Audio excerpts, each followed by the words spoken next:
बिस्मिल्लाहिर्रहमानिर्रहीम। अस्सलाम वालेकुम स्टूडेंट्स। आज हम थीम नंबर 12 करेंगे जिसका टॉपिक है the management aspects of entrepreneurial venture.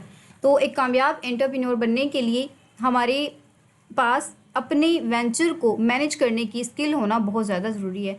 तो अगर आप करना चाहें तो ये कर लीजिएगा कि सक्सेसफुल एंटरप्रेन्योर बनने के लिए हमारे लिए क्या ज़रूरी है कि हम अपने वेंचर को अच्छी तरीके से मैनेज करें। तो अब इस कंसिड्रेशन के अकॉर्डिंगली हमारे एंटरप्रेन्योर को क्या क्या आना चाहिए या कौन कौन सी ऐसी स्किल शामिल है। तो decision making, leadership, behaviour, organisational structure and processes, cluster network, creating residence, technological systems, departmentalisation and HR policy, ये तमाम चीज़ें शामिल हैं। तो सबसे पहली जो स्किल हमें चाहिए होती है वो है डिसीजन मेकिंग। डिसीजन मेकिंग हमारी बहुत इंपॉर्टेंट होती है। ये किसी भी बिजनेस का बहुत अहम पहलू है क्योंकि एक एंटरप्रेन्योर हर दिन हर घंटे में कोई ना कोई फ़ैसला ज़रूर कर रहा होता है। ये फ़ैसला माइनर फ़ैसलों से लेकर बड़े बड़े जो हमारे स्ट्रेटेजिकल फ़ैसले हैं उन तक भी मुहित हो सकता है। तो आपने याद रखना है स्टूडेंट कि एंटरप्रेन्योर की जो फ़ैसले होते हैं वो छोटे भी हो सकते हैं और बड़े बड़े यानी कि मेजर स्ट्रेटेजिकल जो डिसीजंस होते हैं वो भी हो सकते हैं। अब यहाँ पर एक इम्पोर्टेंट कंसेप्ट है। देखिए स्टूडेंट्स, कुछ एंटरप्रेन्योर्स अपने जो फैसले होते हैं वो खुद करते हैं यानी कि वो सेल्फ इंडिपेंडेंस होते हैं। लेकिन कुछ एंटरप्रेन्योर्स ऐसे होते हैं जो अपने मुलाजमीन, अपने दोस्तों या फैमिली के से भी राय लेते हैं। कुछ अफराद तो स्ट्रेटेजिकल फ़ैसलों के लिए माहिरीन के पास भी जाते हैं। तो स्टूडेंट आपने याद रखना है कि कितने लोग होते हैं जिनसे वो अपने फ़ैसलों के अंदर रहनुमाई लेते हैं। सबसे पहले तो वो लोग होते हैं ना जिन्होंने खुद ही हर फैसला लेना होता है। दूसरे नंबर पर वो लोग आ जाते हैं जो अपनी फैमिली, फ्रेंड्स या फिर अपनी मुलाजमीन से डिसीजन मेकिंग के अंदर हेल्प ले रहे होते हैं। और तीसरे नंबर पर हमारे कुछ ऐसे लोग आ जाते हैं जो एक्सपर्ट्स ओपिनियन के ऊपर रिलाई करते हैं। नेक्स्ट हमारे पास है लीडरशिप। तो लीडरशिप ये हमारे पास बहुत ज़्यादा अहमियत का हामिल है। आप कौन सा लीडरशिप स्टाइल अपनाते हैं, यही चीज़ आपकी टीम या मुलाजमों की लॉयल्टी को तय करती है। बहुत इंपॉर्टेंट है स्टूडेंट कि आपकी कौन सी ऐसी चीज़ है जो आपकी टीम की लॉयल्टी को सेट करती है। तो वो क्या है कि आप लीडरशिप का कौन सा स्टाइल अपनाते हैं। एक ऑब्जर्वेशन की गई है कि अगर लीडर अच्छा हो तो मुलाजमीन इतने वफ़ादार होते हैं कि वो 30 साल तक एक ही ऑर्गेनाइजेशन के साथ स्टिक रहते हैं। बहुत इंपॉर्टेंट आपकी ये चीज़ है कि कौन सी ऐसी चीज़ होती है जो 30 साल तक मुलाजमीन को वफ़ादार रहने पर मजबूर करती है, तो वो लीडरशिप बिहेवियर होता है। नेक्स्ट हमारे पास है ऑर्गेनाइजेशनल स्ट्रक्चर एंड प्रोसेसेस। अब हमारी जो फ्रेम है उसको मुनज़्ज़म करने के लिए या उसे चलाने के लिए हमारा जो ऑर्गेनाइजेशनल स्ट्रक्चर है और प्रोसेसेस हैं वो बहुत ज़रूरी होते हैं। शुरुआत में जो हमारे स्ट्रक्चर्स होते हैं वो थोड़े ब्लर होते हैं और वो हर मुलाजमीन, जो हमारा मुलाजिम होता है वो बराह रास्त हमारे जो क्या कहते हैं उसे अपने बॉस को रिपोर्ट कर रहा होता है। लेकिन जैसे जैसे हमारी फ्रेम बड़ी होती है, रिपोर्टिंग और टीमों के हवाले से स्ट्रक्चर बिल्कुल क्लियर होना लाजमी हो जाता है। दूसरी तरफ जो प्रोसेसेस हैं यानी कि जो हमारे तरीक़ाकार हैं वो शुरू से ही क्लियर होने चाहिए।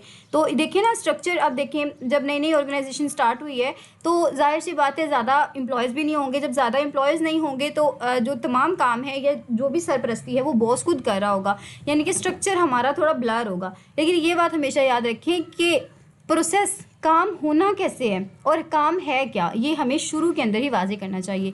Cluster networks of an entrepreneur. तो अब इससे क्या मुराद होती है, बिजनेस शुरू करने से पहले एंटरप्रेन्योर को फैसला करना होता है कि वो किस इंडस्ट्री के अंदर कदम रखेगा।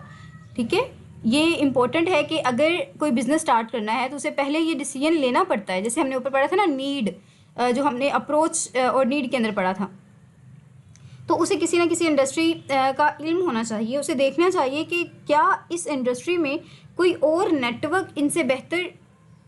तो हम क्या बात कर रहे थे, हाँ जी, नेटवर्क एंड एसोसिएशन, मतलब कि उसे ये देखना चाहिए कि क्या इस इंडस्ट्री में इसका कोई नेटवर्क और एसोसिएशन है, यानी कि कोई राब्ते ताल्लुकात हैं दूसरे बिजनेसमैनों के साथ। नेटवर्किंग ख़ास तौर पर हर जो भी हमारा शुरू की स्टेज में काम होता है ना, इंतहाई इम्पोर्टेंट होता है। तो ये चीज़ आपने याद रखनी है कि networking and association with other businessman and entrepreneur are utmost importance of a entrepreneur.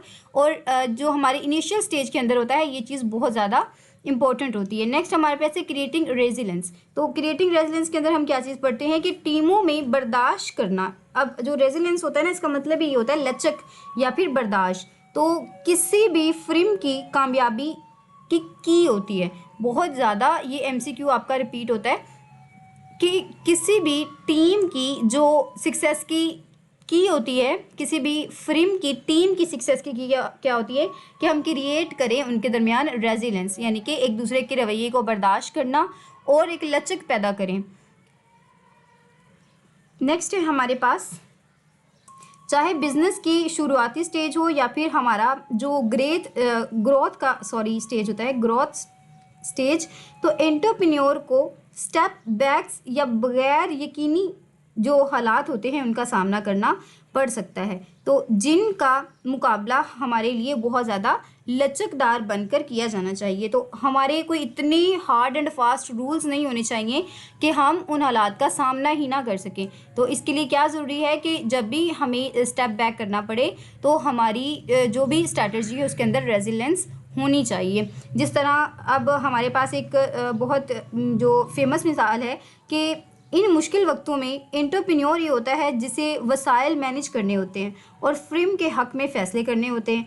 ये जो धचके लगते हैं एंटरप्रेन्योर के गलत फ़ैसलों या कंपेटिटर की वजह से भी हो सकते हैं, लेकिन कुछ जो हमारे अवामल होते हैं वो अनकंट्रोलेबल फैक्टर्स होते हैं। जैसे अब कोविड-19 था, तो कोविड-19 एक ऐसा फैक्टर था जो अनकंट्रोलेबल था। आपने ये भी याद रखना है कि आपका अनकंट्रोलेबल फैक्टर कौन सा है आपकी MGT 602 में, तो ये कोविड-19 है। ये भी पूछा जा सकता है कि कोविड-19 इज़ अ कंट्रोलेबल फैक्टर या अनकंट्रोलेबल फैक्टर, तो it's is a uncontrollable factor. Next हमारे पास है टेक्नोलॉजिकल सिस्टम्स। तो ये टेक्नोलॉजी का दौर है, इस बात से कोई भी डिनाई नहीं कर सकता। बहुत से काम डिजिटलाइज हो चुके हैं जिनके लिए हमें किसी इंसान की ज़रूरत नहीं होती।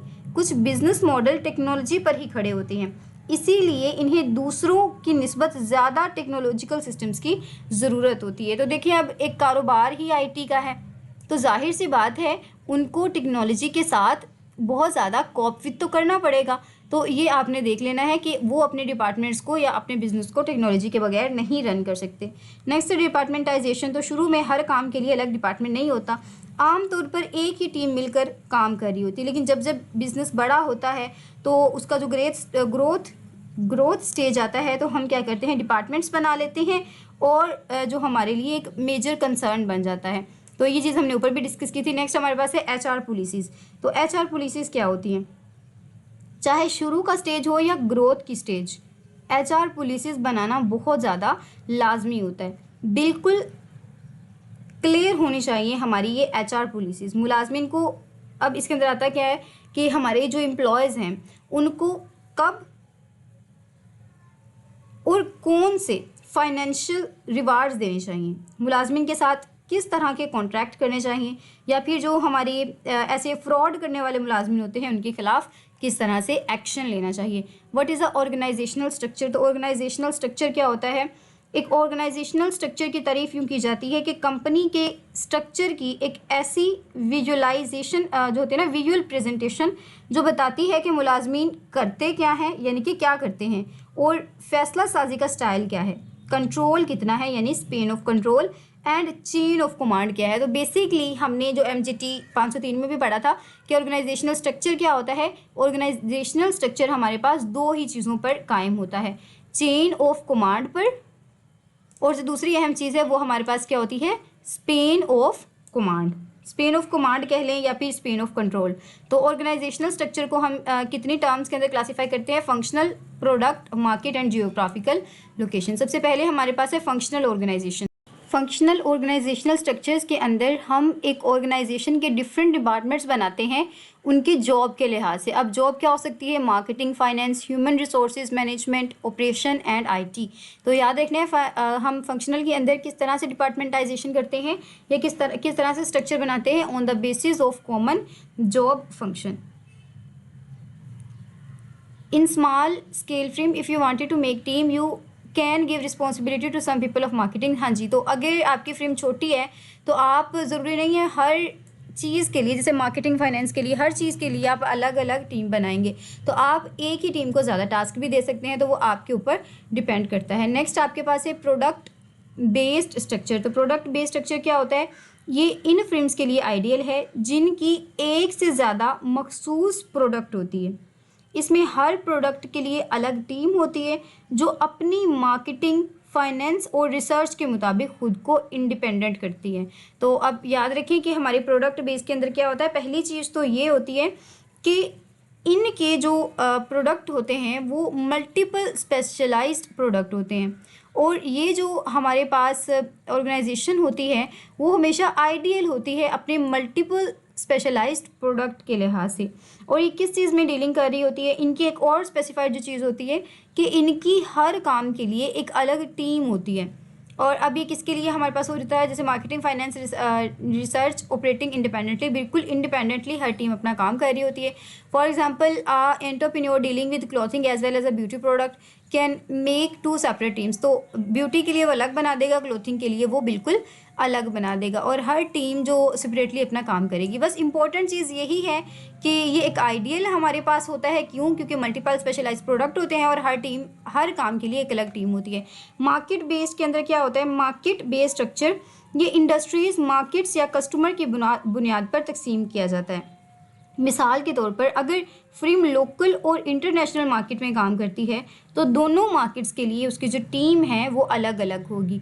यानी कि जो मार्केट, अगर हमारी मार्केट सेपरेट हो जाती है ना, मार्केट अलग हो जाती है, तो टीम भी एब्सोल्युटली डिफरेंट हो जाती है। तो अब आपने इस चीज़ को याद रखना है कि deal with different market like government market, consumer market and B2B market. तो इसी लिहाज से हम क्या कर देते हैं कि जो भी हमारा पर्सपेक्टिव होता है, जैसे हमने ऊपर भी बात की ना कि हमारी, जैसे हमने 2 प्रोडक्ट की बात की, ब्यूटी और क्लॉथिंग की, तो वो हमने अलग कर दिया। तो अब जैसे हमारी एक इंटरनेशनल मार्केट है, एक चीज़ को हम पाकिस्तान में ही बेच रहे हैं और उसी चीज़ को हम इंपोर्ट भी कर रहे हैं, तो एक टीम हम ऐसी बनाएंगे जो हमारी यहाँ की डीलिंग देख रही हो पाकिस्तान की, और एक टीम ऐसी बनाएंगे जो बाहर की जो तमाम डीलिंग्स है उनको देख रही हो। और जियोग्राफिकल स्ट्रक्चर क्या होता है?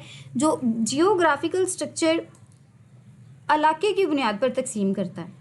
ये ख़ास तौर पर उन लोगों के लिए है जो इंपोर्ट या एक्सपोर्ट का काम करते हैं। तो ये इंपॉर्टेंट चीज़ है। जैसे अब हमारी जो वाइटल टी है वो पाकिस्तान के अलावा और भी जो सिटीज़ होते हैं, और भी जो मुल्क हैं वहाँ पर भी जाती है। तो ये जब हमारा इलाका ही चेंज हो जाता है ना, जैसे हमने ऊपर बात की कि एक्सपोर्ट और इम्पोर्ट मार्केट। अच्छा, ये इम्पोर्ट और एक्सपोर्ट मार्केट के अंदर ना ट्रेडिंग बहुत फिट बैठती है, क्योंकि ट्रेडिंग आप किसी भी मुल्क के अंदर बैठ कर रहे होते हैं। फॉर एग्ज़ाम्पल आप ट्रेडिंग कर रहे हैं अमेरिका के साथ, जैसे आपकी फॉरेक्स ट्रेडिंग है स्पेशली, तो क्या होता है कि आप उनकी मनी के अकॉर्डिंगली कर रहे होते हैं, उनके टाइम जोन के अकॉर्डिंगली कर रहे होते हैं, लेकिन आप अपनी जो मार्केट है ना उसको एनालाइज नहीं कर रहे होते कि आपके पैसे का क्या रेट है, आपकी माहौल कैसा है, यानी कि आपके क्या टाइम है। नहीं, आप उनके जो होता है ना सिटी या फिर उनका जो इलाका होता है उसके टाइम जोन के मुताबिक ये काम कर रहे होते हैं। लेकिन जब जियोग्राफिकल की बात आती है तो इसका बिल्कुल हमारे पास वही मतलब हो जाता है कि आपने इंपोर्ट और एक्सपोर्ट का काम करना है। दोनों चीज़ें मुख्तलिफ ही हैं लेकिन इसमें माइनर सा डिफरेंस है।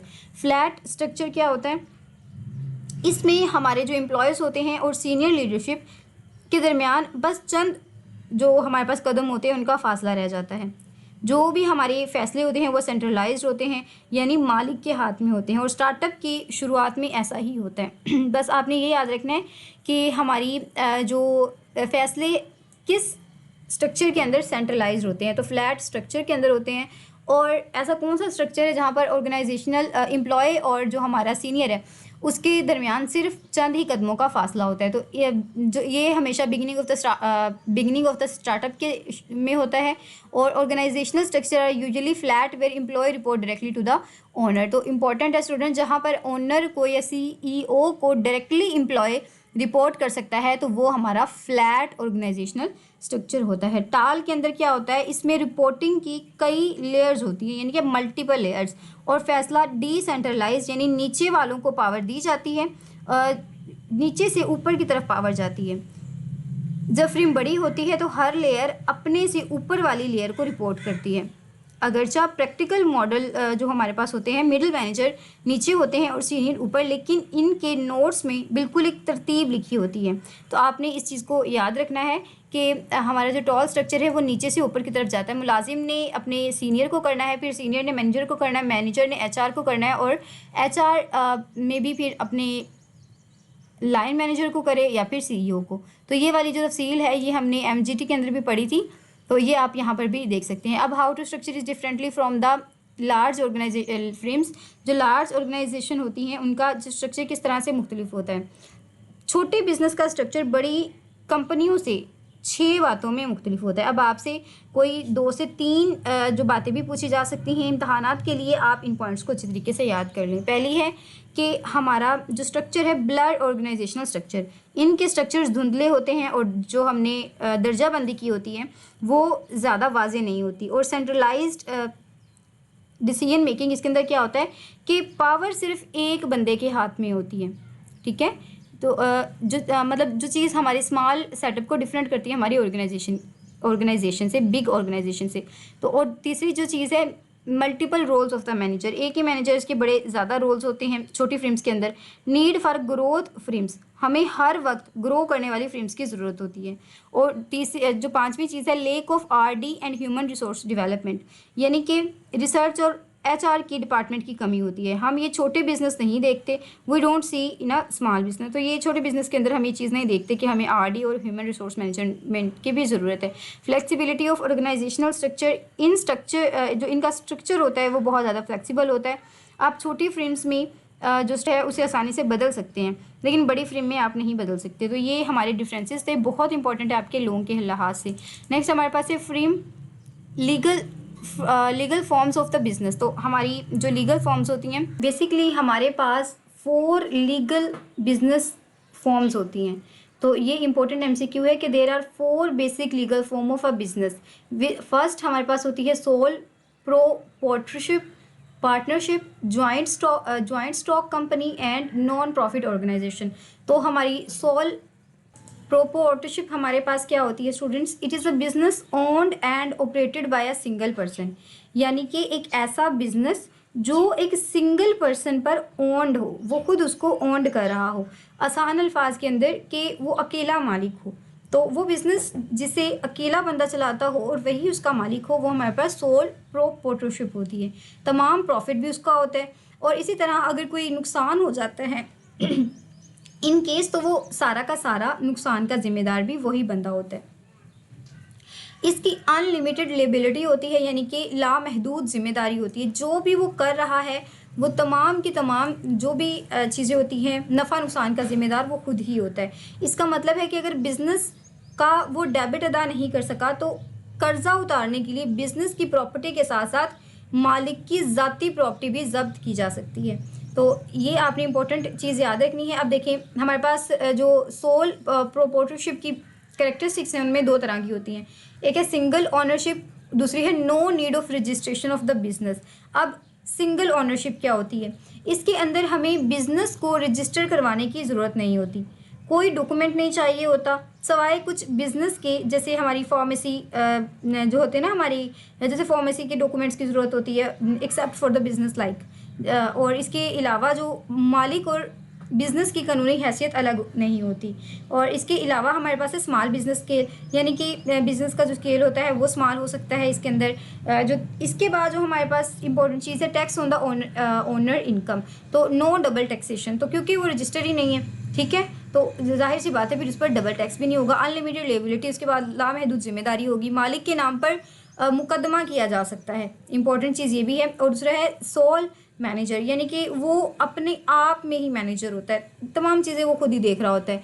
Business commencement and closure is on the single will, तो बिज़नेस को शुरू करना या बंद करना भी अकेले बंदे की मर्ज़ी पर ही होता है। और जो दूसरी हमारे पास लीगल फॉर्म है वो है पार्टनरशिप। तो पार्टनरशिप में क्या होता है, ये 2 या 2 से ज़्यादा लोगों से बनती है। इसमें तमाम पार्टीज नुकसान की इनफरादी तौर पर यानी कि एज अ होल जिम्मेदार होते हैं, इसीलिए ये भी हमारे पास अनलिमिटेड लिबिलिटी होती है। तो ये भी आपने याद रखना है कि हमारी जो पार्टनरशिप है वो भी अनलिमिटेड लिबिलिटी होती है। और a partnership can be a partnership at will when it is open ended. तो जब हमारी पार्टनरशिप ओपन एंडेड तब होती है जब ये आम बिजनेस के लिए होती है। तो जिसमें हम शराकतदारी को यानी कि पार्टनरशिप को ख़त्म होने का एक ड्यूरेशन तय नहीं कर पाते।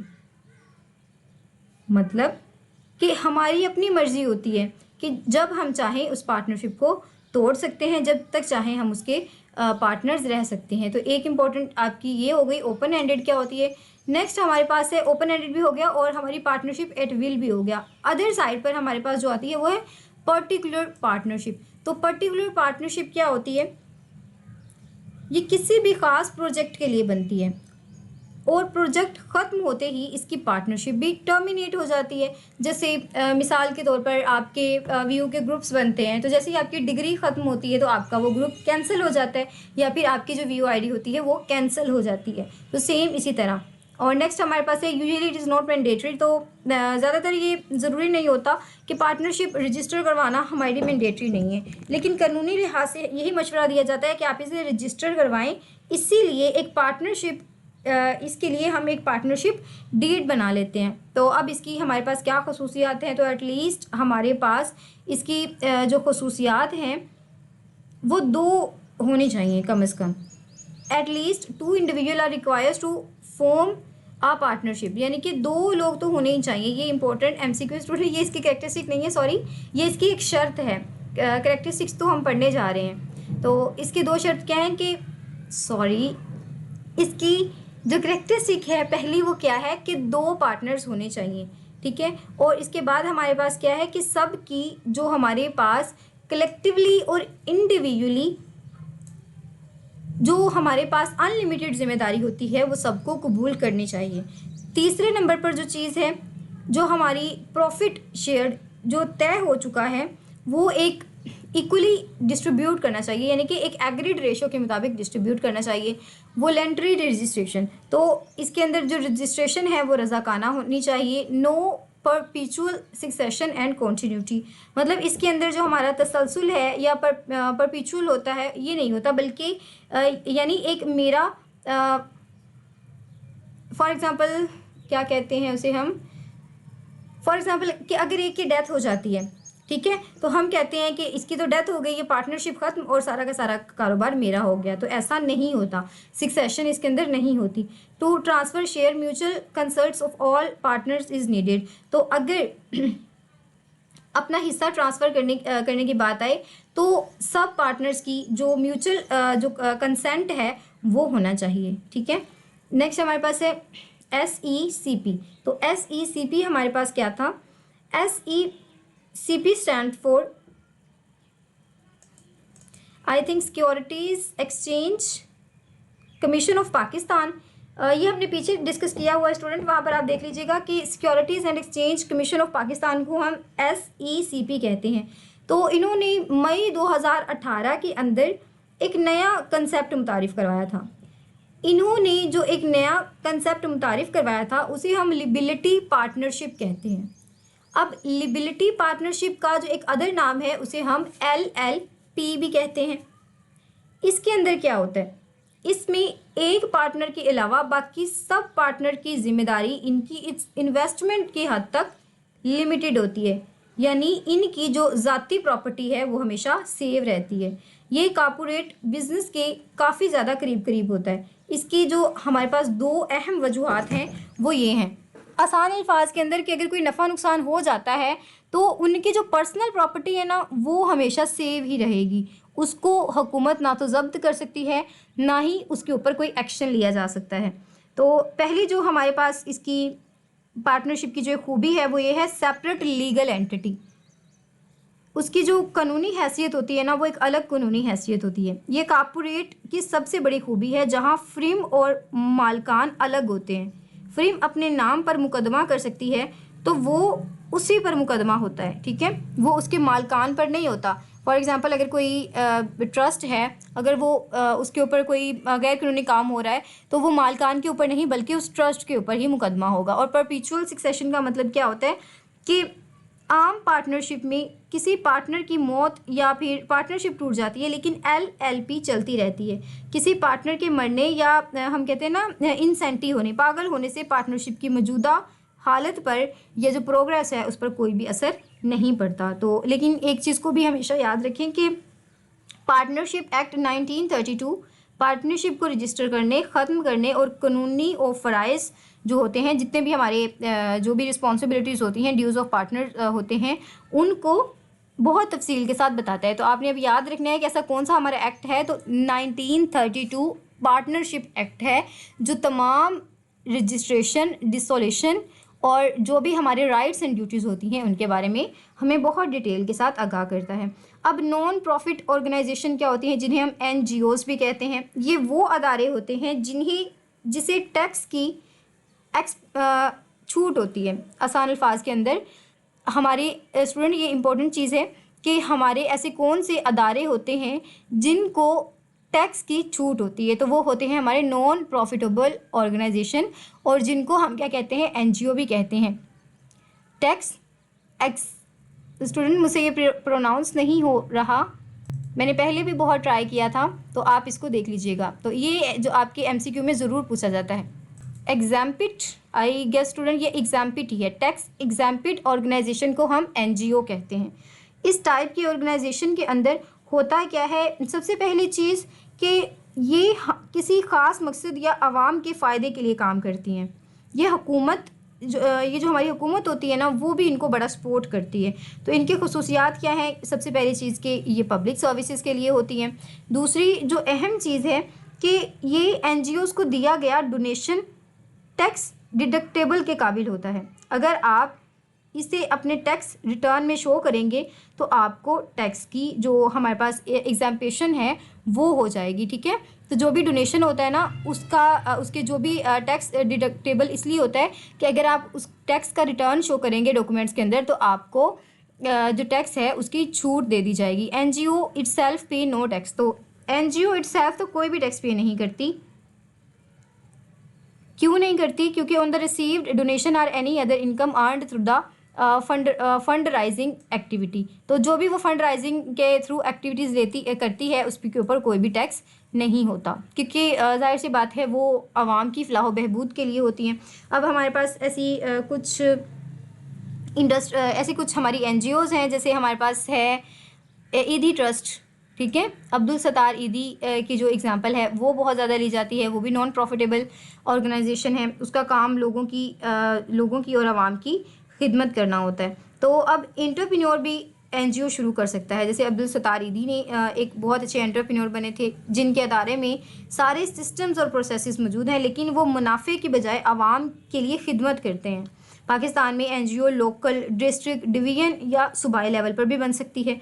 अगर कोई सूबा पंजाब की हदूद में से शुरू करना चाहे तो ये पंजाब हुकूमत के वेलफेयर डिपार्टमेंट के तौर पर रजिस्टर होगी। तो ये भी एक एंटरप्रेन्योरशिप ही होती है, और इसके मुझे लगता है कि ये वाला जो हमारा कारोबार है ये ज़्यादा बेस्ट होता है, क्योंकि ये हमारी आवाम के लिए भी होता है। अल्लाह ताला भी इस चीज़ से खुश होता है जब हम बंदों की खिदमत करते हैं, और हमारा एक दुनिया में एक अच्छा नाम भी होता है, और हम अपनी आखिरत भी कमाते हैं। नेक्स्ट हमारे पास है इसकी कुछ टाइप्स हैं हमारे पास कॉरपोरेशन की, जिसमें SMC सबसे पहली है। तो SMC stand for single member company, important है ये एक लिमिटेड लिबिलिटी प्राइवेट कंपनी है जिसका एक ही डायरेक्टर मेंबर होता है। इसे SECP ने का जो हमारे पास एक्ट था, कंपनीज एक्ट 2017 का जो एक्ट है, उसके अकॉर्डिंगली हमने इस टाइप की कंपनी को रजिस्टर करवाया था या फिर इंट्रोड्यूस करवाया था। अब इसका मकसद क्या होता है? इसका मकसद अकेले मालिक को सहूलत देना होता है, और उसकी जो लामहदूद जिम्मेदारी है उसे उसका फ़ायदा देना होता है। नेक्स्ट हमारे पास है लिमिटेड लिबिलिटी पार्टनरशिप, जहाँ पर LLP है। तो ये बिल्कुल वही है जो हमने ऊपर देखी है कि SECP ने मई 2018 के अंदर इसे शुरू किया था। इसके अलावा जो लिबिलिटी सबकी जो लिबिलिटी होती है वो लिमिटेड होती है। इसकी दो खसूसियत होती हैं, परमिचुअल सक्सेशन, और दूसरी हमारे पास क्या होती है, महदूद जिम्मेदारी, और ये इसे कॉर्पोरेशन के बहुत ज़्यादा करीब तर करती है। तो ऊपर जो हमने पढ़ा है सेम वही है। प्राइवेट लिमिटेड कंपनीज़ तो ये दो या दो से ज़्यादा लोगों से मिलकर बनती हैं, और जैसे हमने ऊपर पढ़ा कि ये SECP से क्या होती है, रजिस्टर भी होती हैं। इनके जो मेंबरान होते हैं, जो भी इनके पार्टनर्स होते हैं, उनकी लिबिलिटी बहुत ज़्यादा महदूद होती है। इनके शेयर्स पब्लिक ख़रीदने के लिए ऑफर नहीं किए जा सकते। इंपॉर्टेंट एमसीक्यू है कि ऐसी कौन सी कंपनी होती है जिसके शेयर्स को हम पब्लिकली परचेज नहीं कर सकते, तो that is a private limited company. सारा का सारा प्रॉफिट कहाँ पर जाता है, सारा का सारा प्रॉफिट शेयर होल्डर के दरमियान बांट दिया जाता है। अनदर इंपॉर्टेंट एमसीक्यू कि कौन सी ऐसी कंपनी होती है हमारे पास ऑर्गेनाइजेशन या फिर हमारी क्या वर्ड यूज़ हुआ है यहाँ पर, कंपनी, तो जिसके तमाम का तमाम प्रॉफिट उसके शेयर होल्डर्स के अंदर बांट दिया जाता है, तो that is private limited company. Stock exchange पर ट्रेडिंग के लिए इनकी लिस्ट भी नहीं होती, ठीक है, ये लिस्टेड नहीं होती। तो इंपॉर्टेंट एमसीक्यू अनदर कि प्राइवेट लिमिटेड कंपनी कभी भी स्टॉक एक्सचेंज पर लिस्टेड नहीं होती। पब्लिक लिमिटेड कंपनीज कौन सी होती हैं, इसके जो मालिक होते हैं वो ही उसके शेयर होल्डर्स होते हैं, और इसे वो डायरेक्टर्स जो होते हैं ना वही चला रहे होते हैं। तो बस आप इसका यही याद कर लेंगे, पब्लिक लिमिटेड कंपनीज़ के अंदर जो शेयर होल्डर्स होते हैं वही ओनर होते हैं, और जो मैनेजर्स डायरेक्टेड होते हैं वो उन शेयर होल्डर्स को क्या करते हैं, सिलेक्ट करते हैं। इंपॉर्टेंट है कि हमारे जो शेयर होल्डर्स हैं उनको कौन सिलेक्ट करता है, तो हमारे जो डायरेक्टर्स होते हैं वो सिलेक्ट करते हैं, या फिर हम उनको मैनेज करते हैं अपने डायरेक्टर्स के थ्रू। शेयर होल्डर्स को जो मुनाफा मिलता है वो डिविडेंड की शक्ल में मिलता है। इनके शेयर्स आम पब्लिक के ख़रीदने के लिए भी ऑफ़र किए जा सकते हैं, इसीलिए ये स्टॉक एक्सचेंज के अंदर लिस्टेड होती हैं। ये SECP के पास कंपनी, जैसे हमने ऑर्डिनेंस था ना 1984 का ऑर्डिनेंस, ये भी याद रखें कि हमारी ये जो कंपनी थी पब्लिक लिमिटेड वो कब रजिस्टर हुई थी या किस ऑर्डिनेंस के तहत रजिस्टर हुई थी, तो 1984 के ऑर्डिनेंस के थ्रू ये रजिस्टर हुई थी। शेयर होल्डर्स की जो लिबिलिटी होती है वो महदूद होती है। इनकी काम के लिए जो इस कंपनी के लिए मैंडेटरी है कि वो अपनी सारी फाइनेंशियल स्टेटमेंट पब्लिक को दिखाए, इसीलिए ये प्राइवेट कंपनी के मुकाबले में बहुत ज़्यादा ओपन होती है। तो होप सो स्टूडेंट आपको ये तमाम चीज़ें समझ आई होंगी। कहीं पर कोई कन्फ्यूजन हो तो आप मुझे कमेंट कर सकते हैं। ये वाला जो आपका चैप्टर है ना थोड़ा बोरिंग सा और बहुत ज़्यादा याद करने वाला है, इतना इंटरेस्टिंग नहीं था। तो कहीं पर कोई कन्फ्यूजन हो तो आप मुझे कमेंट कर सकते हैं। फ़ी अमानिल्लाह।